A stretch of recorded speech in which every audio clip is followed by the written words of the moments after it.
warahmatullahi wabarakatuh. Kami dari kelompok Kinestetik 2 telah melakukan sesi wawancara dengan Ibu Ayu selaku guru BK ya. tentang pandemi COVID-19. Sekian dari kelompok kami. Wassalamualaikum warahmatullahi wabarakatuh. Warahmatullahi wabarakatuh. Di sini kami telah menemukan narasumber yaitu Bu Ayu, di mana guru BK. Langsung saja, Ibu, kami punya beberapa pertanyaan tentang COVID-19. Oke, baik. Apa yang Ibu tahu tentang virus COVID-19? Oke, COVID-19 ini kan sebuah virus sebetulnya mirip sama influenza gitu ya. Tapi dia mungkin lebih berkali-kali lipat gitu ya. Yang mana nanti dia akan menyerang saluran pernapasan gitu. Iya.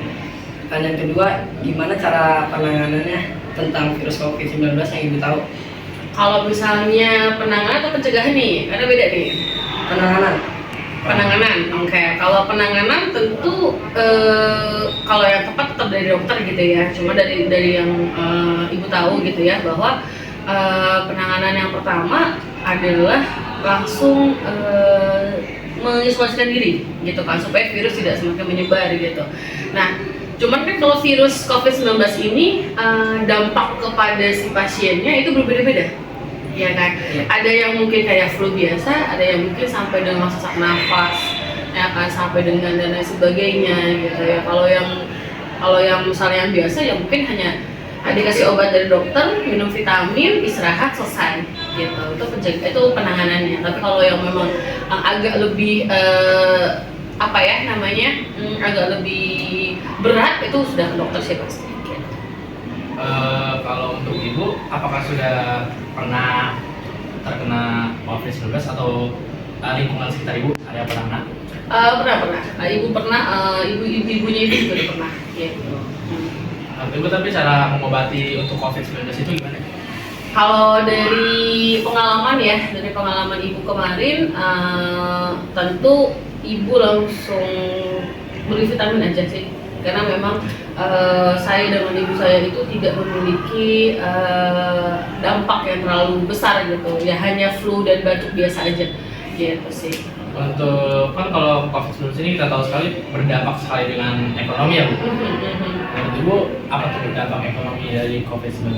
Oke, dampak ekonomi dari COVID-19 kita bisa lihat ya di awal kali COVID-19 dari kasus pertama sampai menyebar segala macam, akhirnya dibuatlah kebijakan untuk lockdown gitu kan. Kita merasakan semua di 14 hari pertama gitu kan, yang mana semua orang tidak keluar, kegiatan ekonomi tidak ada gitu ya. Kayak contoh misalkan gini deh, kita punya restoran gitu kan, yang mana misalnya satu hari harusnya omsetnya sekitar 40 juta gitu kan. Tapi karena di lockdown berarti kan ada omset yang hilang, satu hari 40 juta.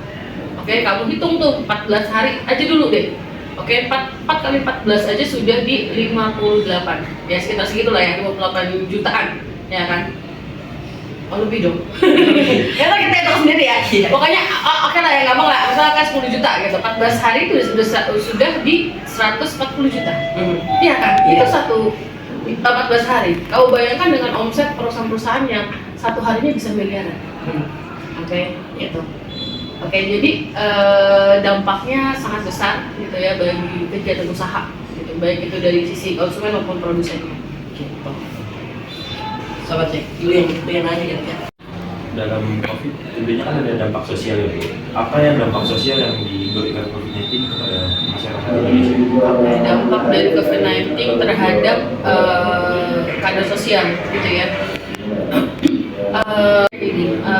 Saya sebagai guru gitu, praktis sebagai pendidik gitu kan, dimana mungkin saya bertemu dengan anak-anak banyak gitu kan, dan saya melihat bahwa anak-anak ketika bersama itu saling ngobrol gitu kan, saling bercanda bareng, main bareng gitu kan. Dampak sosialnya tentu anak-anak akan lebih banyak di rumah ya kan, komunikasi dengan teman-temannya mungkin hampir tidak ada gitu kan. Apalagi kalau misalkan kamu kena lockdown ketika di kelas tahun pertama di SMP dari SMA, ya kan, tentu itu akan berdampak banget gitu. Kamu jadi gak kenal sama teman-teman kamu, ya kan, kamu jadi sosialnya tuh ya kurang gitu, yang akhirnya terdampak pada saat ini gitu. Anak-anak ya mungkin kita bisa lihat gitu, yang ngobrol tuh berapa sih ketika istirahat, pasti rata-rata main handphone ya kan gitu. Jadi dampak sosialnya tuh cukup besar gitu, anak-anak jadi kurang bersosialisasi gitu kan, kurang mengenal teman-temannya bahkan ya kayak gitu. Dari kita Bu untuk banyak. Terima kasih sekali Bu untuk Terima kasih waktunya banyak Bu. Ibu. Sama-sama.